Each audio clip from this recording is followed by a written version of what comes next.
Marcus, the shooting was one thing, but just what did he bring defensively that you guys really maybe have missed in the last few games since he's been gone, especially in the second quarter?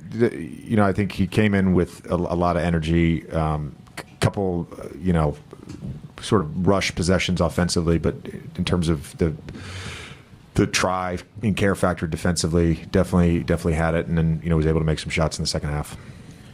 Obviously, Marcus' output was encouraging as far as the rest of the bench. Like, none of those guys got multiple shots. Like, what more do you want to see with given you having a full deck outside of Maxey? What more do you want to see from those other guys to help complement your starters better?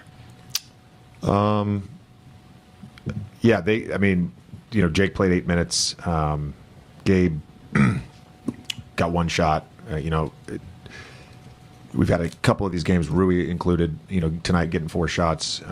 It was similar in that way to like the Phoenix game where they're playing in a deeper drop and sort of forcing Luka, AR to shoot those non-rim paint twos, not putting 2 on the ball and not having to rely on the low man because they've got Luke Cornett and Mark Williams. So there's no, weak side stuff. So, in terms of starting the blender, that's the coverage that, kind of allows teams to play 2-on-2 against us. Had a little success with Stack in the first half. We got to figure that out for sure.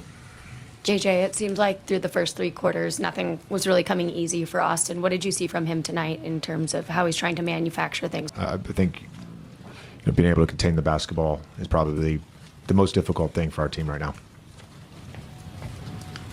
Anything else? I assume, is there a magic bullet solution to ball containment, or is this going to be a marginal improvement in 6 or 7 different areas it's going to take to figure this out? Yeah, I think you can get better at that. You get better with our shifts. There's the things that help you win on the margins we're just not very good at right now. And we got to ask a little bit more of everybody.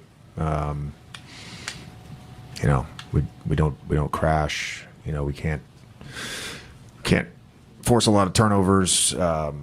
We did a terrible job at the end of the first quarter and the second quarter of end of quarter stuff. So that immediately we're behind the 8 ball there. And if a team shoots well, we're going to be really in trouble.